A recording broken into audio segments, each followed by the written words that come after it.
الحمدللہ والصلاة والسلام علی رسول اللہ وعلی آلہ وصحبہ ومن والہ۔ محترم بھائیوں اور دینی بہنوں، السلام علیکم ورحمۃ اللہ وبرکاتہ۔ ہندوستان اور پاکستان میں حضرت حسین رضی اللہ تعالیٰ عنہ کی قبر کی شبیہ کو تعزیہ کہا جاتا ہے، اور اس تعزیے کی ہر علاقے میں الگ الگ شکل پائی جاتی ہے۔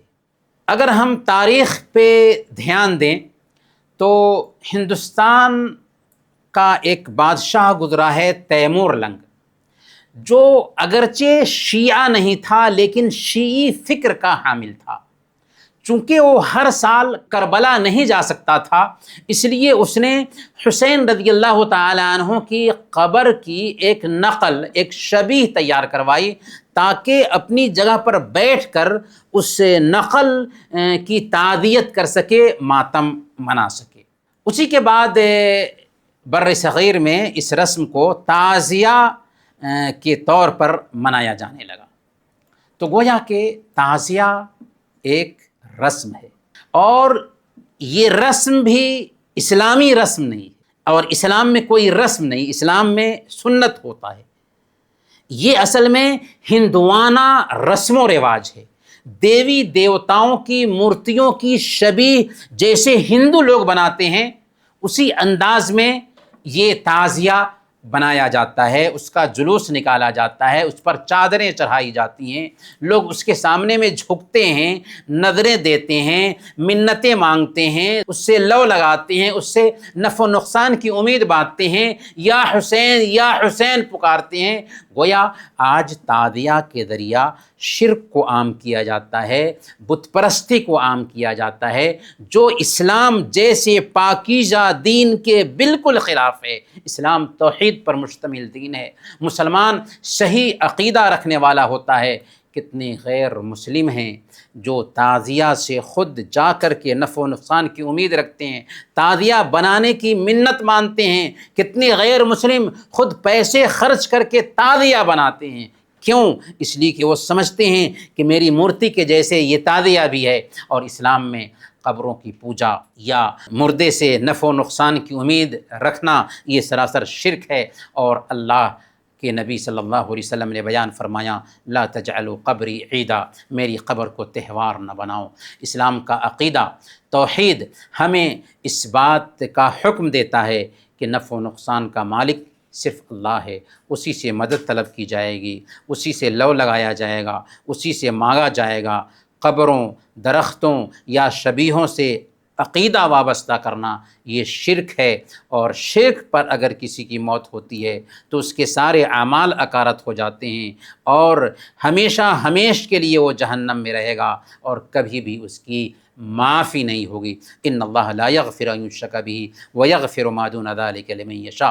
اللہ تعالیٰ شرک کو معاف نہیں کرتا اگر اس پر کسی کی موت ہوئی ہو تو، اور اللہ تعالیٰ اس کے علاوہ جس گناہ کو چاہے معاف فرما دے گا۔ آئیے ذرا مکاتب فکر میں امام احمد رضا خاں بریلوی کو سنتے ہیں، کیونکہ انہی سے وابستہ لوگ زیادہ اس رسم اور رواج کو سماج میں پھیلانے میں دلچسپی رکھتے ہیں۔ فتاوی رضویہ میں احمد رضا خاں صاحب لکھتے ہیں، فتاوی رضویہ کی جلد نمبر 10 اور صفحہ نمبر 207 اور 208 میں وہ لکھتے ہیں کہ تعزیہ جس طرح رائج ہے، نہ ایک بدعت ہے، مجمع بدعت ہے۔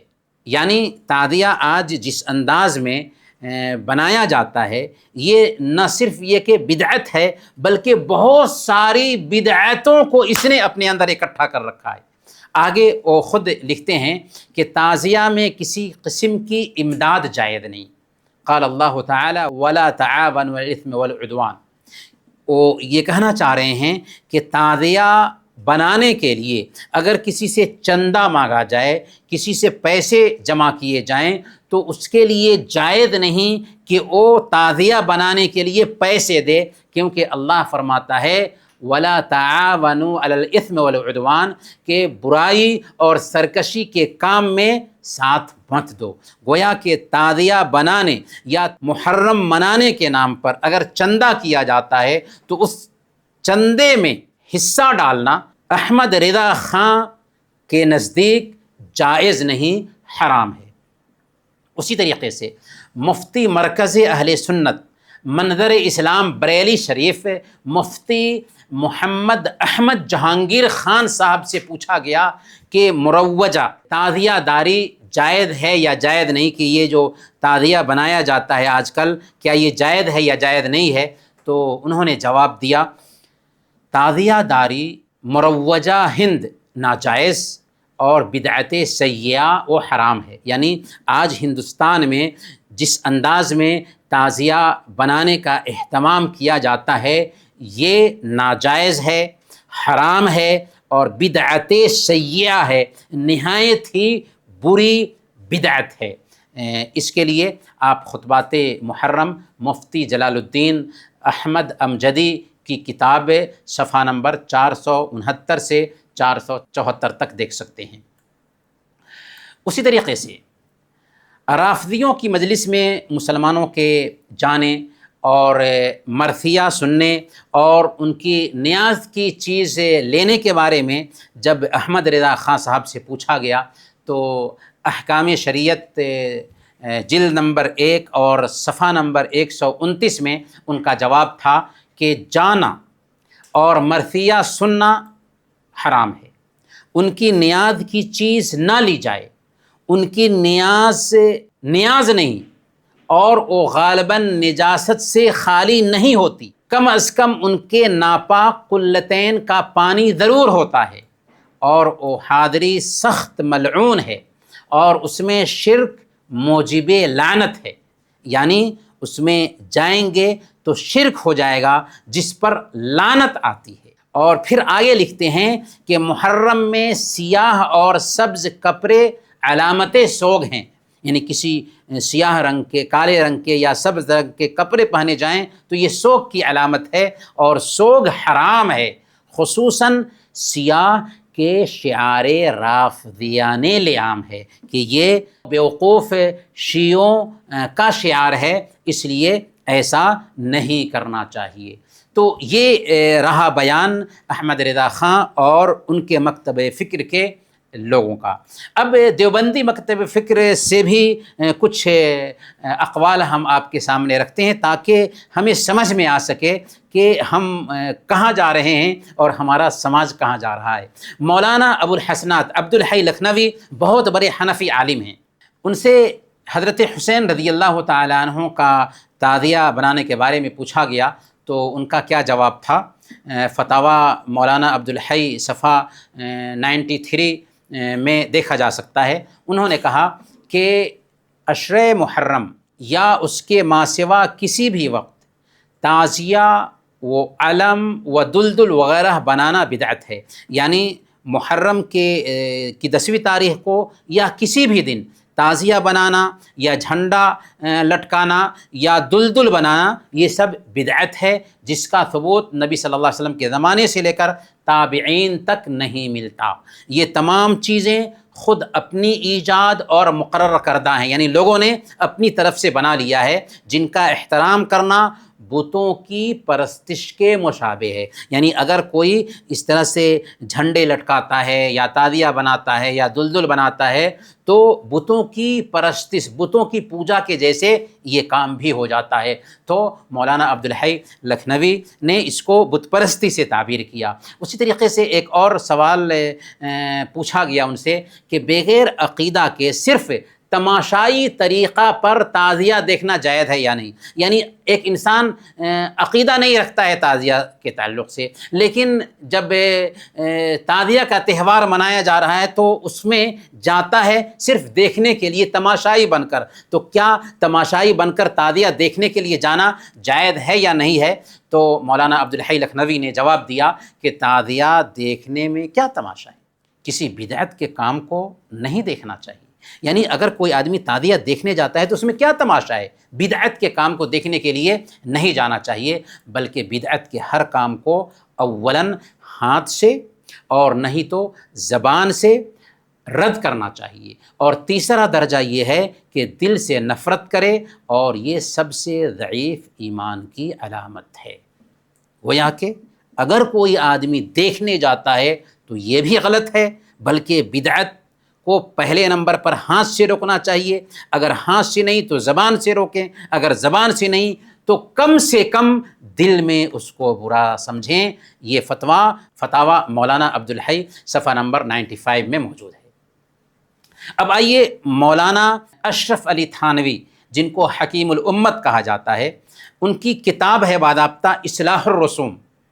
اصلاح الرسوم اس کتاب میں محرم الحرام کے حرام کاموں کے ضمن میں تعزیہ کا سب سے پہلے ذکر انہوں نے کیا ہے، اور پھر اس کے بعد وہ لکھتے ہیں کہ تعزیہ بنانا جس کی وجہ سے طرح طرح کا فسق و شرک صادر ہے۔ بعض جہلا کا عقیدہ ہوتا ہے کہ نعوذ باللہ اس میں امام حسین رضی اللہ تعالیٰ عنہ رونق افروز ہوتے ہیں، اور اس وجہ سے اس کے آگے نظر و نیاز رکھتے ہیں، جس کا ما اہل بہ لغیر اللہ، چڑھاوے کا کھانا جائز نہیں میں داخل ہو کر کھانا حرام ہے۔ یعنی مولانا حکیم الامت اشرف علی تھانوی رحمۃ اللہ علیہ کا کہنا یہ ہے کہ تعزیہ بنایا جاتا ہے اور اس کے بارے میں یہ عقیدہ رکھا جاتا ہے کہ اس میں امام حسین رحمۃ اللہ علیہ آتے ہیں، اور اس پر جو چڑھاوے چڑھائے جاتے ہیں اس کو اگر کوئی آدمی لیتا ہے اور اسے کھاتا ہے تو یہ کیا ہو جائے گا؟ یہ ما اہل لغیر اللہ ہو جائے گا، غیر اللہ کے نام پر چڑھاوا چڑھایا گیا ہو جائے گا، جسے کھانا جائز نہیں۔ اس کے بعد آگے لکھتے ہیں، اس کے آگے دست بستہ تعظیم سے کھڑے ہوتے ہیں، اس کی طرف پشت نہیں کرتے، پیٹھ نہیں کرتے، اور ہاتھ باندھ کر کے کھڑے ہوتے ہیں، اس پر عرضیاں لٹکاتے ہیں، یعنی اپنی مانگ پیش کرتے ہیں، اس کو زیارت کرتے ہیں، اور اس قسم کے واحد تباہی معاملات کرتے ہیں جو صریح شرک ہیں۔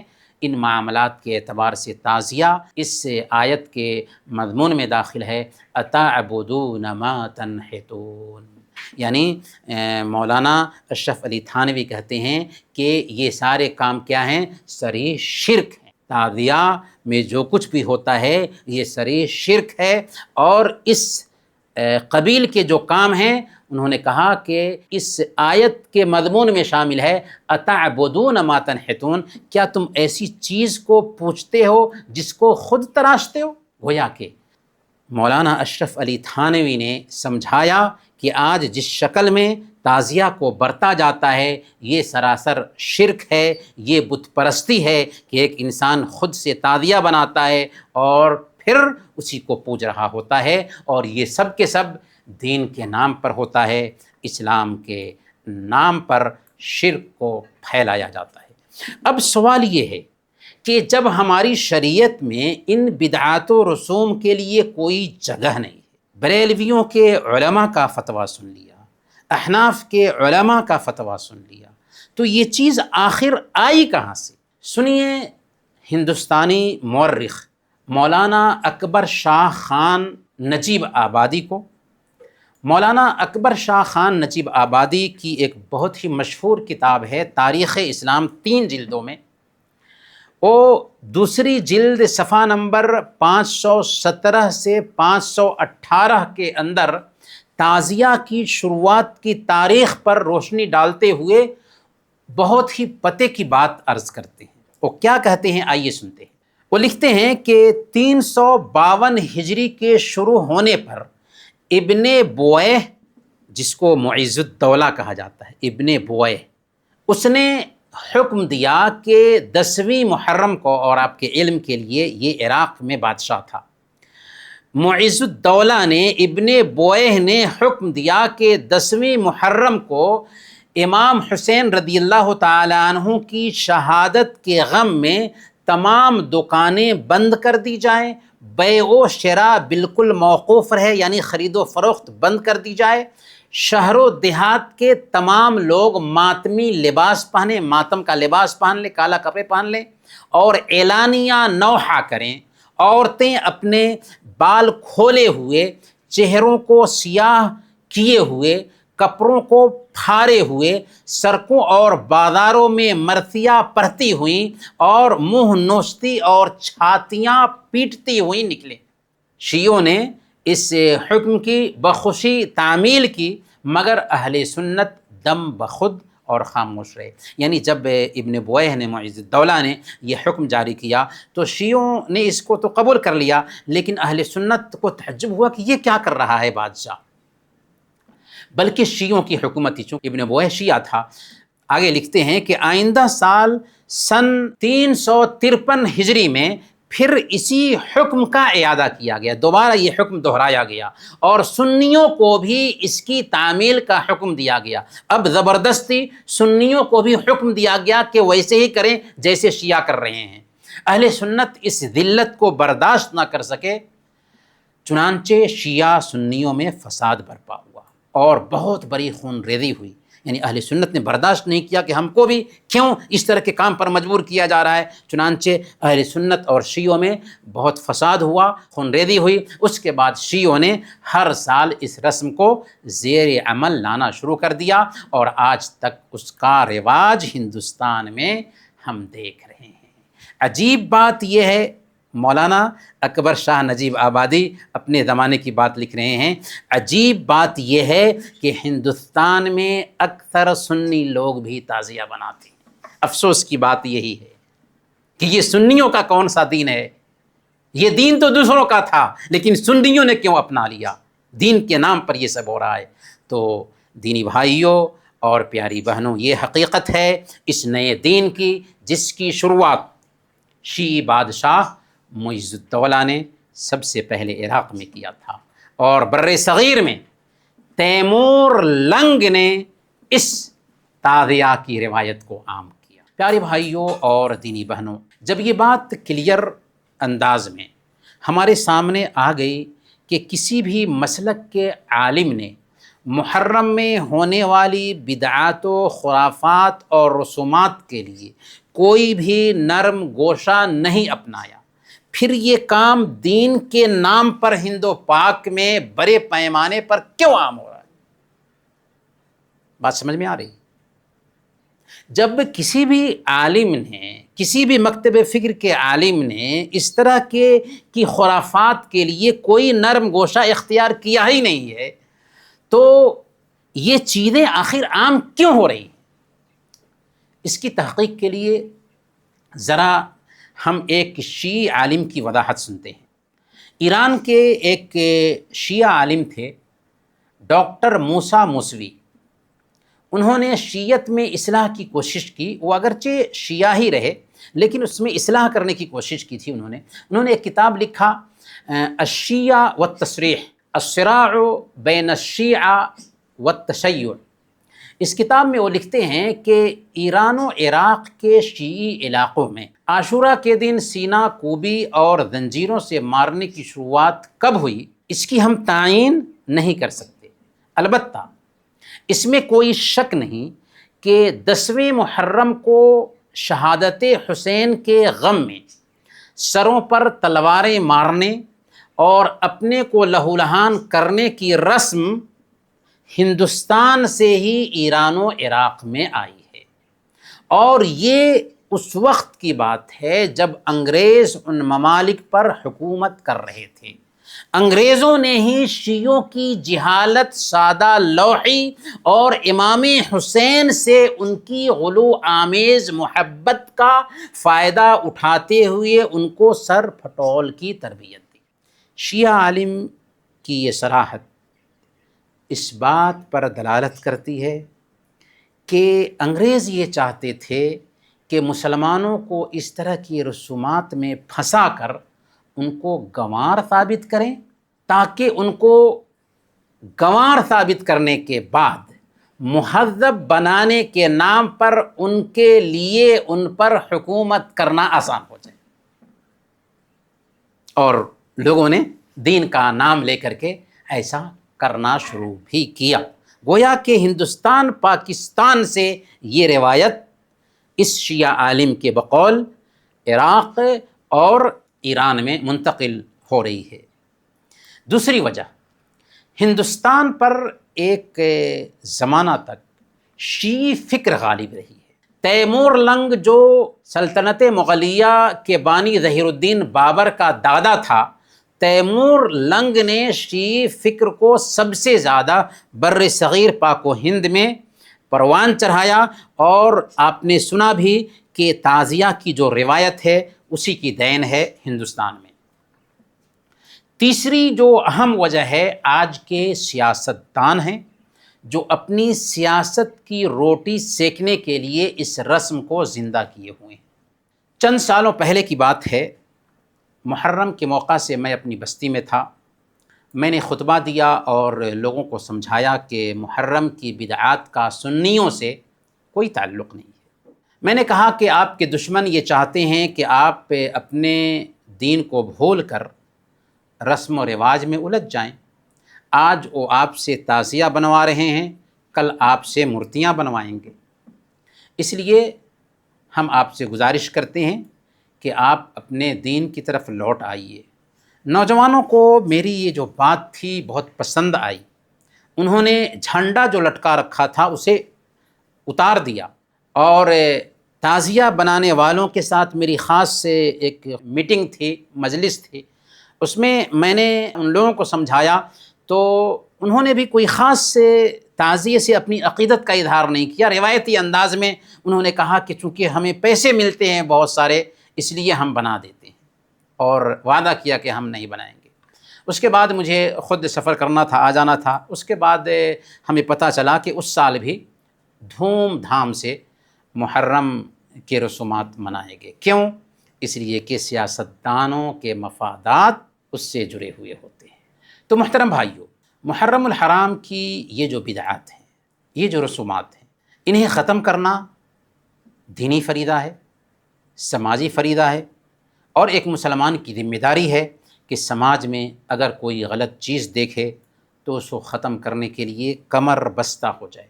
ایک مسلمان سماج میں برائی کو دیکھے اور خاموشی اختیار کرے، ایسا ہو نہیں سکتا۔ لیکن کوئی بھی برائی جذباتی رد عمل سے ختم نہیں ہوتی، بلکہ سنجیدگی سے اس کو ختم کرنے کے لیے پلاننگ کی ضرورت ہوتی ہے۔ کیا کریں گے کہ اس طرح کی برائیوں پہ روک لگائی جا سکے؟ سب سے پہلے نمبر پر علم اور دین کی سمجھ کو عام کرنے کی ضرورت ہے۔ جو لوگ تعزیہ مناتے ہیں یا اس طرح کے کاموں میں شریک ہوتے ہیں، ان کے نالج کا جائزہ لیں تو صفر نالج ہے ان کے پاس، کچھ بھی جانکاری نہیں ہوتی ان کے پاس۔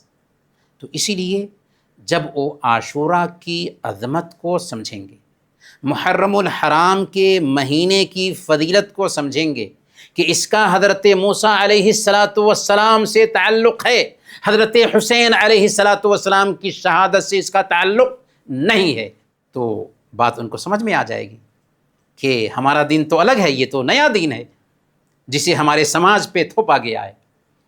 دوسرے نمبر پر بدعت کے متبادل نیک اعمال کو بھی عام کرنے کی ضرورت ہے۔ بدعت کا کام کرتے ہیں تو اس کا جو متبادل، الحمدللہ ہماری شریعت نے اس کا متبادل رکھا ہے پہلے سے، اور دشمنوں نے چاہا کہ اس سنت کو مٹا کر کے بدعت کو عام کیا جائے۔ تو محرم میں زیادہ سے زیادہ روزے رکھنے ہیں، اس کو عام کیا جائے، اور 9 اور 10 یا 10 اور 11 محرم کے روزے کی فضیلت بتائی جائے، لوگوں کو اس پر ابھارا جائے اور تعلیم کو عام کیا جائے، تو سنت زندہ ہوگی اور بدعت مٹے گی۔ تیسرے نمبر پر عوامی سطح پر، پبلک کے لیول پر اصلاحی کام کرنے کی ضرورت ہے۔ جمعہ کے خطبات، لیکچرز، دروس، پمفلیٹس اور سوشل میڈیا کے ذریعہ مثبت انداز میں، پازیٹیو انداز میں لوگوں کو بدعات سے بچانے کی کوشش کی جائے، انہیں تربیت دی جائے، لیکن اسلوب نرم ہونا چاہیے۔ سختی سے اگر ہم کسی کو سمجھانے جائیں گے تو اچھی بات ہی کیوں نہ کہہ رہے ہوں، لیکن سختی سے ہم بولتے ہیں تو وہ بپھر جائیں گے اور اس کا نقصان ہمیں اٹھانا پڑے گا۔ اسی طریقے سے علماء اور دعات کی ذمہ داری بنتی ہے کہ لوگوں کے ذہنوں میں جو غلط فہمیاں ہیں ان غلط فہمیوں کو دور کریں، نوجوان نسل کو محرم کی حقیقت سمجھائی جائے اور سنت کا جو طریقہ ہے وہ بتایا جائے، حضرت موسیٰ علیہ السلام کے قصے کو بیان کیا جائے اور سمجھایا جائے کہ محرم کی یادگار دراصل حضرت موسیٰ علیہ السلام کی سنت سے جڑی ہوئی ہے، نہ کہ حضرت حسین رضی اللہ تعالی عنہ کی شہادت سے، حالانکہ حضرت حسین رضی اللہ تعالیٰ عنہ سے ہمیں بھی محبت ہے، لیکن ہم شریعت کو فالو کرنے والے ہیں، جذبات سے دین نہیں چلتا ہے۔ اور سب سے اہم بات یہ ہے کہ ایسے جاہل اور گنوار نوجوان جو عاشورہ کے دن ڈھول تاشوں کا انتظام کرتے ہیں، شراب و کباب کا دور چلاتے ہیں، ایسے لوگوں کا عوامی بائیکاٹ کیا جائے۔ اجتماعی کوشش ہوگی، آسانی سے ایسے لوگوں کا بائیکاٹ کیا جا سکتا ہے۔ جب ہم سماج سدھار کے لیے اٹھیں گے تو آسانی سے یہ فتنے ختم ہوں گے۔ یہ فتنہ ہے، یہ نیا دین ہے جو شریعت کے اوپر تھوپ دیا گیا ہے، اور دین کے نام پر ایک نئے دین کو پروان چڑھایا جاتا ہے۔ تو جب لوگوں کو اصل دین، صحیح تاریخ اور سنت کی روشنی ملے گی، تبھی ان بدعات، خرافات کا خاتمہ ہو پائے گا اور لوگ دین کی طرف لوٹ آئیں گے۔ اللہ تعالیٰ سے ہم دعا کرتے ہیں کہ اللہ تعالیٰ ہم سب کو سنت کے مطابق زندگی گزارنے کی توفیق عطا فرمائیں، اور ہر طرح کی بدعات اور رسومات سے بچائے، ہمارے سماج کو ہر طرح کے رسومات اور بدعات سے عافیت میں رکھے، اور ہمیں سنت کا داعی اور بدعت سے دور رہنے والا بنائیں۔ آمین۔ وصلی اللہ علی نبینا محمد وعلی آلہ وصحبہ اجمعین۔